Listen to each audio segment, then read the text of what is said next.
1942, en Francia, en un pueblo que se llamaba Issy-le-Bec, en la Bourgogne, una familia intentaba pasar desapercibida. Ubíquense en la época, 1942, Francia está ocupada por los nazis. Ese matrimonio de una escritora y un empleado de banco, un gerente de banco, un tipo bastante capaz, son considerados judíos apátridas. Habían huido de la Revolución Rusa. Al padre de la escritora, la Revolución Rusa, la Revolución Bolchevique, lo había expulsado, y ella había estudiado en la Sorbona, en la Universidad Francesa. Y él también había huido, era un ruso judío escapado de la Revolución Bolchevique, se había radicado en París y había hecho carrera como gerente de banco. Ambos, la escritora y el gerente de banco, se refugian en una casa de campo. Pasan 2 años, porque se van en 1940 de París, y ahí, 2 años después, ellos viven en esa casa. Irene, que así se llama la escritora, escribe en unos cuadernos escolares un proyecto de 5 novelas. Ella era a la inversa de lo que pasaba en esa época, donde los escritores experimentaban con las formas y con las vanguardias. Ella era una escritora que admiraba mucho el realismo francés del siglo XIX, admiraba a Balzac, admiraba a Flaubert. Entonces, escribe en cuadernos escolares un proyecto de 5 novelas. Pero el 13 de julio de 1942, golpean a la puerta del banquero y de la escritora. No es la Gestapo, primer dato interesante, no es la policía nazi, sino que es la gendarmería, o sea, les gendarmes franceses, la policía francesa, que aplicando leyes raciales que imponían los nazis, vienen a buscar a esta escritora judía apátrida. ¿Por qué apátrida?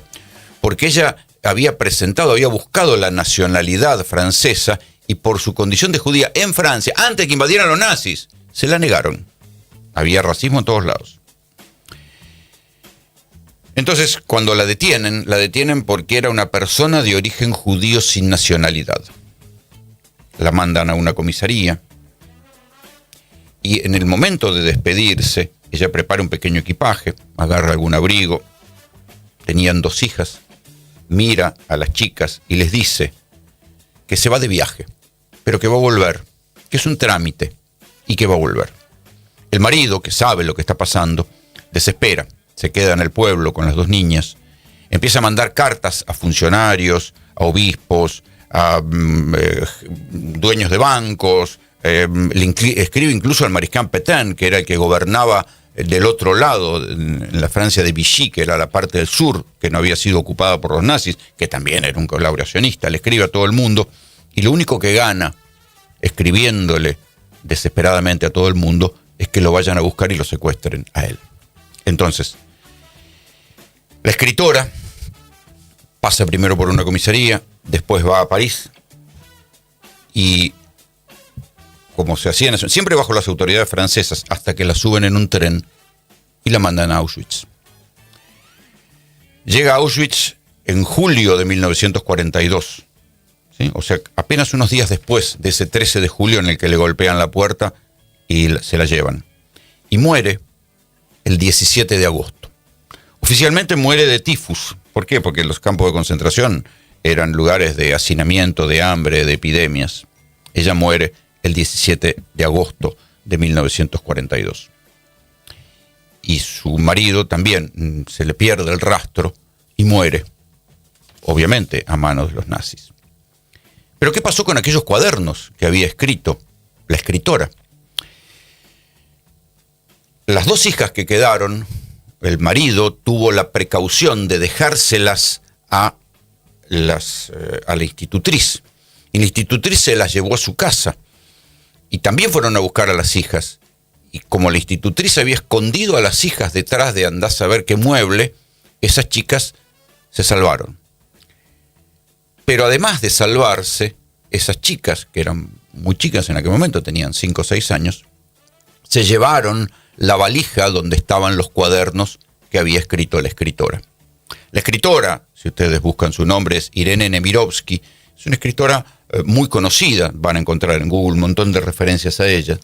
Pero en esos cuadernos, insisto, de esa escritora que había escrito ya varias novelas, que era como una especie de escritora promisoria, en aquel momento tendría 30 y pico de años, una promesa de escritora, no había estallado, no era una escritora muy conocida, tal vez eso la hubiera salvado, anda a saber. Pero ella se encierra y escribe lo que se conoce como la suite francesa. ¿Cómo se la conoce? Las dos hijas se salvan, pero recién, y escuchen bien el dato, 60 años después, a partir de esos cuadernos que había escrito la escritora que fue deportada a Auschwitz, se conoce la suite francesa. Y cuando se publica, fue tal el impacto que tuvo, porque eran novelas, pero esas novelas al mismo tiempo funcionaban como las crónicas que nadie había escrito. Imagínense París, la ciudad luz, la ciudad de la cultura, ocupada por los nazis, el éxodo. Esa es la primera de las dos novelas que se conocen. Eran 5, se conocieron 2. La primera se llama Tempestad en junio, la segunda se llama Dolce. La segunda es la que narra una relación prohibida, un romance entre un soldado nazi y una mujer francesa, casada a su vez con un campesino, no un campesino, sino un burgués a quien habían deportado a un campo de concentración, pero que tenía doble vida y a ella la cagaba.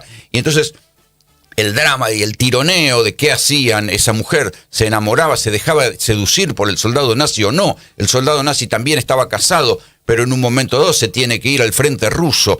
Ese romance está contado en la segunda. La primera es todavía más dramática, porque cuenta lo que el periodismo no pudo contar, que es la invasión de los nazis vista desde el punto de vista de la gente y el momento en el cual viene el exilio, esa gente que huye en desbandada porque vienen los nazis buscando el sur a ver si se logran zafar. Les leo el comienzo de Tempestad en junio, la primera de las dos partes de la suite francesa. Dice: caliente, pensaban los parisinos. El aire de primavera era la noche en guerra, la alerta. Pero la noche pasaría, la guerra estaba lejos. Los que no dormían, los enfermos encogidos en sus camas, las madres con hijos en el frente, las enamoradas con ojos ajados por las lágrimas, oían el primer jadeo de la sirena. Aún no era más que una honda exhalación, similar al suspiro que sale de un pecho oprimido. En unos instantes, todo el cielo se llenaría de clamores. Llegaban de muy lejos, de los confines del horizonte, sin prisa, se diría. Los que dormían soñaban con el mar que empuja ante sí sus olas y guijarros, con la tormenta que sacude el bosque en marzo, con un rebaño de bueyes que corre pesadamente haciendo temblar la tierra, hasta que al fin del sueño, el sueño cedía y abriendo apenas los ojos murmuraban: ¿esa es la alarma? Más nerviosas, más vivaces, las mujeres ya estaban en pie. Algunas, tras cerrar ventanas y postigos, volvían a acostarse. El día anterior, el lunes 3 de junio, por primera vez desde el comienzo de la guerra habían caído bombas sobre París. Sin embargo, la gente seguía tranquila. Las noticias eran malas, pero no se las creían. Tampoco se habían creído el anuncio de una victoria. No entendemos nada, decían. Las madres vestían a los niños a la luz de una linterna, alzando en vilo los pesados y tibios cuerpos. Vení, no tengas miedo, no llores. Es la alerta.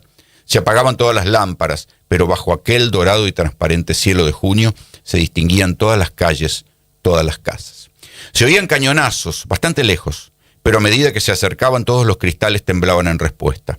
En habitaciones cálidas con las ventanas cuidadosamente tapadas para que la luz no filtrara hacia afuera, nacían criaturas, y su llanto hacía olvidar a las mujeres el aullido de las sirenas y la guerra. En los oídos de los moribundos los cañonazos parecían débiles y carentes de sentido. Un ruido más en el siniestro rumor que acoge al agonizante como una ola. Acurrucados contra el cálido costado de sus madres, los pequeños dormían apaciblemente, chasqueando la lengua con un ruido parecido al del cordero al mamar. Los carretones de las vendedoras ambulantes, abandonados durante la alerta, esperaban en la calle cargados de flores frescas. Imagínense que la que está escribiendo esto lo está viviendo. ¿Sí? Es como un diario, tiene el mismo valor que lo que fue en su momento el diario de Ana Frank. el impacto claro, en un país como Francia, donde nunca se había terminado de discutir bien las relaciones entre alemanes y franceses, y todo eso había quedado enterrado después de la caída de los nazis, porque los nazis habían estado ahí y la gente había convivido con ellos, y todos decían, no, yo estuve en la resistencia, lo que revelaba las novelas de Irene Nemirovsky era que la gente había hecho otra cosa, que había habido héroes, pero que también había habido canallas, que había habido escritores vanidosos que lo único que les interesaba era escribir su obrita de teatro y que se habían amigado con los nazis, y que había habido mujeres que seducían a los nazis, y todo ese mundo de realidad escrito por una persona que además que testimonió con su muerte la verdad de lo que estaba contando, tuvo un impacto en Francia que hasta hoy Irene Nemirovsky es una escritora leída y estudiada. Por eso se las traje para recomendarlas.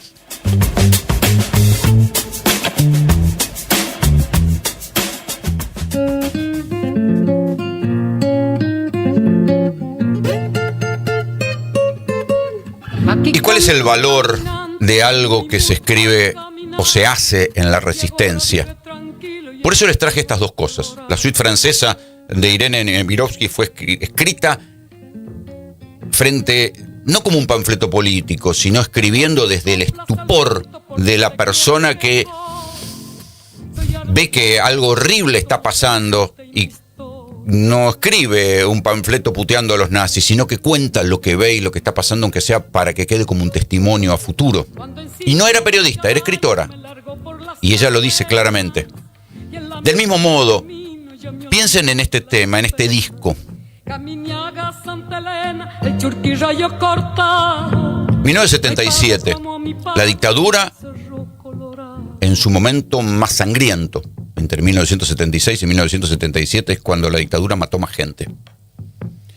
El disco que ustedes están escuchando es Mercedes Sosa canta Atahualpa Yupanqui. Era tal el pánico que había que no aparecen los músicos que grabaron el disco. Uno puede suponer, escuchen,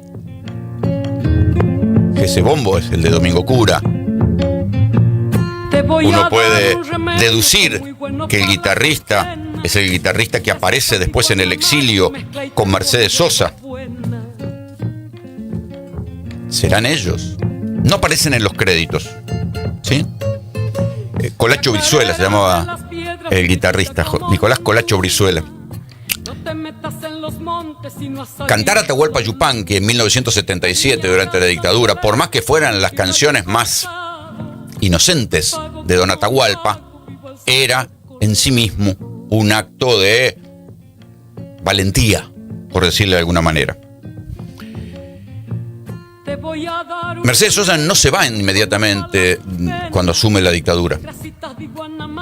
Se va después. Imagínense que se queda hasta mediados, no, hasta los primeros meses de 1979. Imagínense, casi todo el 76, el 77 y el 78. Mercedes Sosa queda acá. Este disco se graba en 1977. El punto de inflexión para que Mercedes Sosa se vaya es que, dando un recital en La Plata, detienen a buena parte los espectadores y la detienen la propia Mercedes Sosa, ¿sí? En octubre de 1978. Por eso es que ella en 1979, a principios de 1979, decide irse de la Argentina. Al irse, Mercedes Sosa logra algo increíble. Ella nunca había querido irse de la Argentina y se va a Europa y descubre que en Europa se convierte rápidamente en una cantante de nivel internacional, reconocida como nadie hubiera imaginado. Y por eso ahora se acaba de publicar, se acaba de rescatar una grabación, de la cual yo les hablé porque solo existía en YouTube, que es una grabación, a ver si podemos ponerla, aunque sea para que se vea.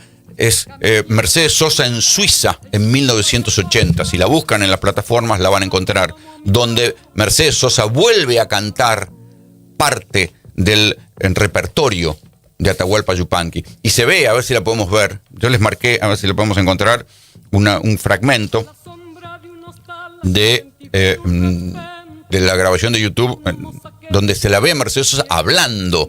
Una Mercedes Sosa que en ese momento tendría 43, 44 años.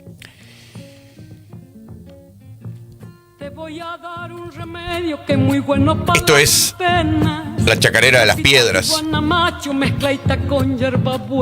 La chacarera es tal vez el ritmo más alegre que tiene el folclore argentino. Y una chacarera escrita por Don Atahualpa era otra cosa. Ustedes recordarán, nosotros aquí lo contamos alguna vez, lo contó Fernando Cerolini, que Atahualpa Yupanqui componía siempre firmado por un seudónimo que era Del Cerro, y Del Cerro era en verdad su esposa, que era una pianista canadiense, Nenette. Ahí la tienen. Miren a Mercedes Sosa, los que están en YouTube. A ver, si podemos escuchar un poquito de lo que va a decir Mercedes Sosa ahora. A ver.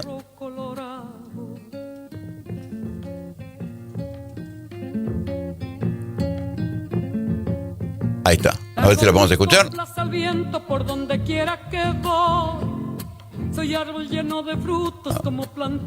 No quiere hablarnos. La estamos mostrando en YouTube, pero no nos quiere hablar. Bueno, a veces las cosas no salen, pero en este caso ya Atahualpa Yupanqui se había ido de la Argentina, ya estaba muy respetado en Francia. Pero a veces se arman coaliciones de grandes compositores con grandes cantores y con un género maravilloso como es ese folclore. Es la Mercedes Sosa previa a la modernización. Cuando vuelve aquí a la Argentina ya viene con batería, ya viene cantando temas del rock nacional, viene cantando temas de otra condición de la música latinoamericana. Esta es la Mercedes Sosa, la que se va de la Argentina, que lleva en aquel momento al folclore a su mejor exposición. Es como el gran unplugged de la Argentina. El Mercedes Sosa interpreta a Atahualpa Yupanqui. Es como el Tiny Desk. Vieron que ahora están de moda los Tiny Desks, ¿no? Que son esos conciertos despojados, con pocos instrumentos, acústicos. Bueno, esto es el Mercedes Sosa interpreta a Atahualpa Yupanqui, escrito como fue escrita la suite francesa, en una condición de resistencia bajo una dictadura que, igual que los nazis en aquel momento, te podía venir a buscar y te podía hacer desaparecer. A veces la represión política termina siendo un estímulo para los artistas. En este caso, Mercedes Sosa no elige el repertorio más combativo de Atahualpa Yupanqui, elige el repertorio folclórico más tradicional, pero algo de ese repertorio que por ahí a nosotros hoy nos suena lejano, porque nosotros no sabemos qué es una plantita y mistoy, como dice la chacarera de las piedras, pero hay algo de esas letras escritas por el inmenso Atahualpa que tienen que ver con la tristeza, la condición humana, y que siempre, siempre vale la pena volver a escucharlas.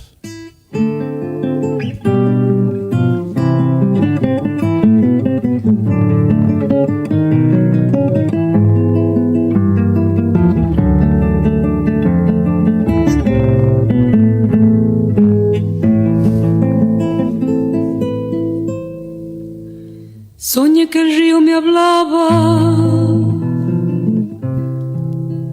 con voz de nieve cumbreña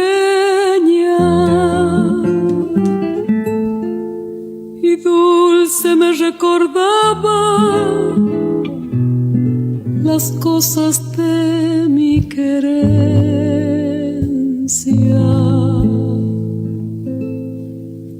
Tú que puedes, vuélvete, me dijo el río llorando. Los cerros que tanto quieres, me dijo, ya te están esperando. Una gran canción en aquella época para los que tenían que irse. Tú que puedes, vuélvete, me dijo el río llorando. El río era el que se tenía que ir, pero también se iba el que cantaba. Y todas las canciones son elusivas, pero al mismo tiempo están hablando del dolor de lo que pasaba en la Argentina.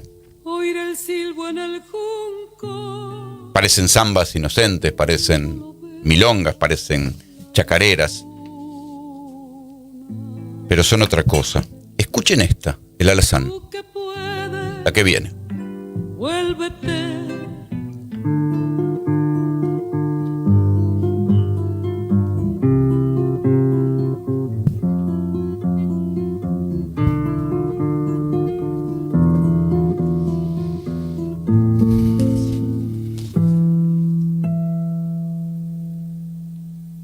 una cinta de fuego, galopando, galopando, crin revuelta en llamaradas, mi alazán te estoy nombrando. Hay un tópico de la poesía latina tradicional que va a estar pasando por toda la poesía occidental, que es el ubi sunt, que es ¿dónde están? Uno lo puede encontrar en el tango infinidad de veces. ¿Dónde están los malevos de entonces? Lo puede encontrar en mucha la nostalgia, la persona que recuerda y se pregunta ¿dónde estarán aquellos? Puede ser la amada, pueden ser los amigos con los que yo pasé buenos momentos. ¿Dónde están? ¿Está cantando Mercedes Sosa eligiendo el alazán de Atahualpa Yupanqui? ¿Está cantando de un caballo? ¿O está cantando de un caballo en la dictadura? ¿Está cantando de una persona querida que se murió?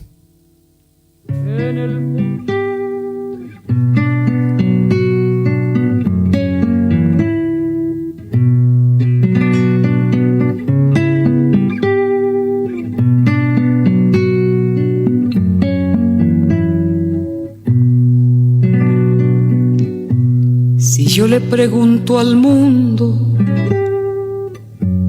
el mundo me ha de engañar.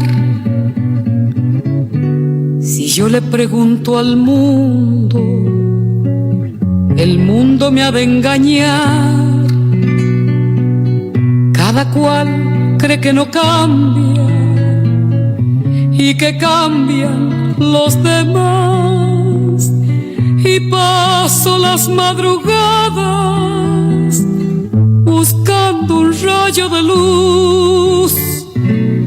¿Por qué la noche es tan larga?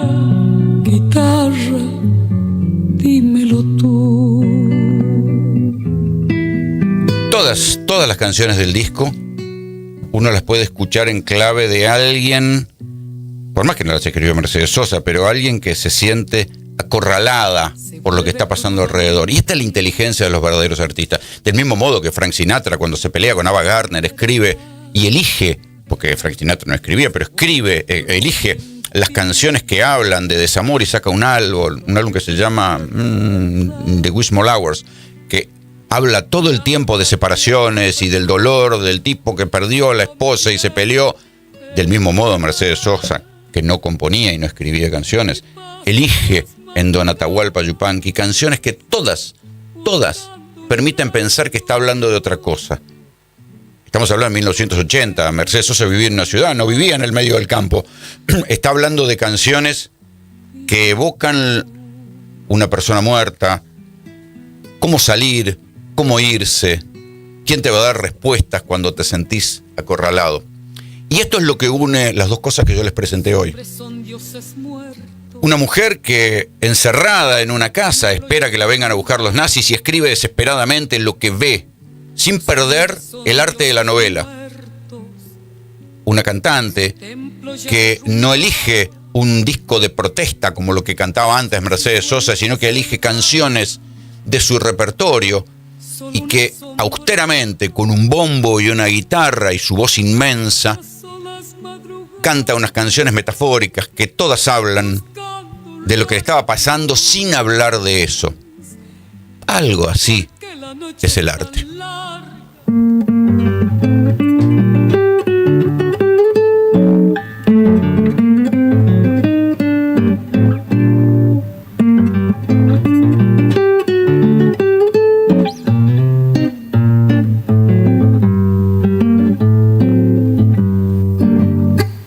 El cerro vengo bajando, camino y piedra, traigo enredada en el alma vida y una tristeza, traigo enredada en el alma vida y una tristeza.